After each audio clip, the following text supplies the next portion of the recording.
আসসালামু আলাইকুম, কেমন আছেন সবাই? আজ আমি তৈরি করে দেখাবো রেস্টুরেন্টের মতো Chinese vegetable fried rice. Vegetable fried rice কিভাবে ঘরে তৈরি করবেন সেটাই আমি আপনাদের শিখিয়ে দেব। আশা করি আমার ভিডিওটি সম্পূর্ণ দেখবেন, স্কিপ করবেন না। প্রথমে আমি ভাতটা রান্না করে নেব। চুলায় একটি প্যান বসিয়ে পর্যাপ্ত পরিমাণে পানি দিয়েছি। এখন দিব 1 টেবিল চামচ তেল। তেলটা দিয়ে একটু ভালোভাবে নেড়ে দিব। আর তেলটা দিলে ভাতটা একটু ঝরঝরে হয়। এখন পানিটা বলক ওঠা পর্যন্ত অপেক্ষা করব। বলক উঠে গেছে। এখন দিব চাল। এখানে আমি 500 গ্রাম সুগন্ধি পোলাও চাল নিয়েছি। আপনারা চাইলে বাসমতি চালটাও নিতে পারেন। এখন ভালোভাবে চালটা একটু নেড়ে দিব। বলক ওঠা পানিতে চাল দিলে একটু নেড়ে দিতে হয়, না হলে দলা পেকে যায়।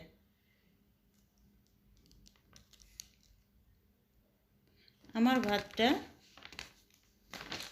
এরকম হয়েছে। আমি ভাতটা 90% সিদ্ধ করে নিব। আমার ভাতটা প্রায় হয়ে আসছে। এখন উঠিয়ে নিব।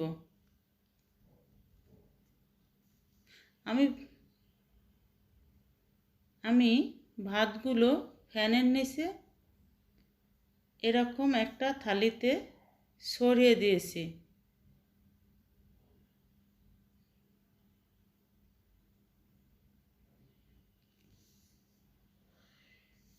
দুই ঘন্টা ফ্যানের নিচে আমি রেখে দেব।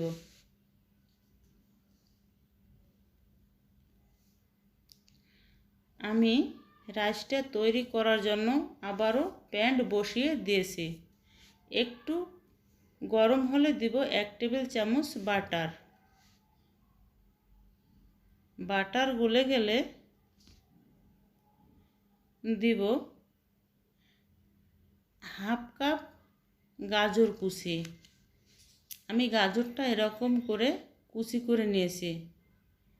আমি গাজরটা 1 মিনিট ভেজে নিব। যে সবজিটা একটু সিদ্ধ হতে বেশি সময় লাগবে ওই সবজিটা আগে দিবেন। এখন দেব বরবটি কুচি হাফ কাপ। আমি সবগুলো সবজি হাফ কাপ করে নিয়েছি। আবারও 1 মিনিট ভেজে নিব। চুলার আঁচটা আমি হাই ফ্লেমে রেখেছি। আমি ভাতটাই হাই ফ্লেমে করব। তো আমি এরকম ভাজি করে নিয়েছি।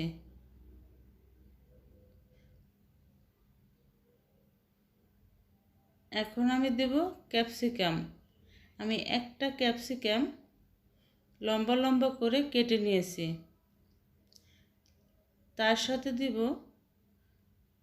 বাঁধাকপি হাফ কাপ। আমি এরকম করে কুচি করে কেটেছি। আবার একটু ভেজে নিব।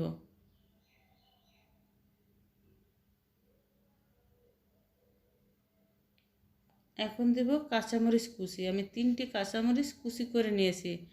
আপনারা যদি ঝালটা বেশি পছন্দ করেন তাহলে আপনাদের স্বাদ অনুযায়ী ঝালটা দিবেন। তারপর দিয়েছি অল্প একটু রসুন কুচি দিয়ে আবারও একটু ভেজে নিব। ভেজে নিয়েছি।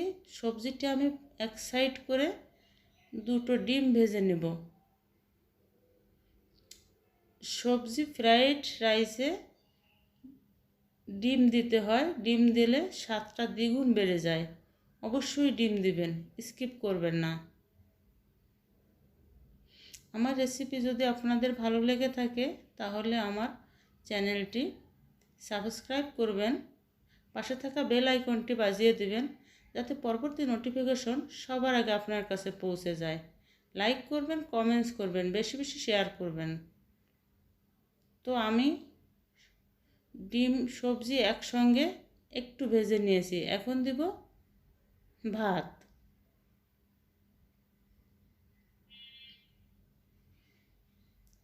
আমি সম্পূর্ণ ভাতটাই দিয়ে দিয়েছি। এখন একটু উল্টে পাল্টে নেড়ে ছেড়ে দিব।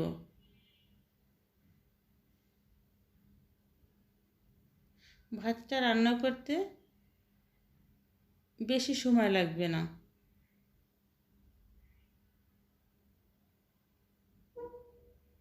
এখন দেব স্বাদ মতো লবণ, 1 চা চামচ চিনি দেব। চিনিটা দিলে ভাতটা একটু খেতে মিষ্টি মিষ্টি লাগবে। চিনিটা অবশ্যই দিবেন টেস্ট বাড়ানোর জন্য।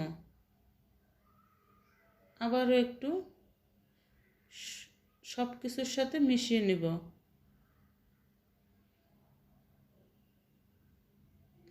আমার কথা বলার ভিতরে যদি কোনো ভুল ত্রুটি হয়ে থাকে তাহলে ক্ষমা সুন্দর দৃষ্টিতে দেখবেন।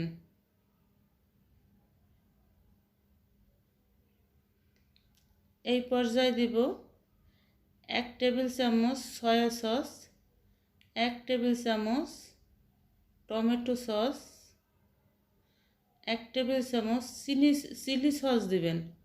আমার চিলি সসটা নেই তাই আমি স্কিপ করলাম। আপনারা কিন্তু অবশ্যই চিলি সসটা দিবেন।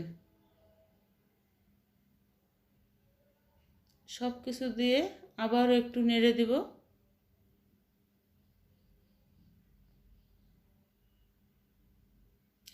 আমার ভাতটা প্রায় শেষের পর্যায়ে। এই পর্যায়ে আপনারা চাইলে গোলমরিচের গুঁড়ো দিতে পারেন।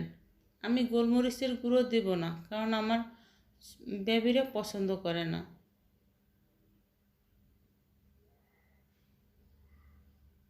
আপনারা অবশ্যই দিবেন।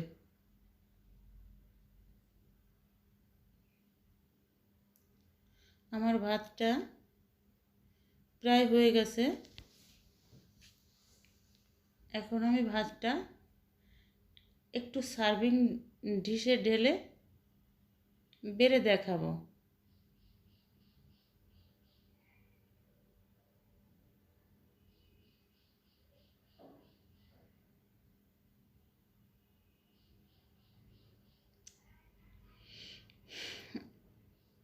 আমার ভাতটা এরকম এসেছে।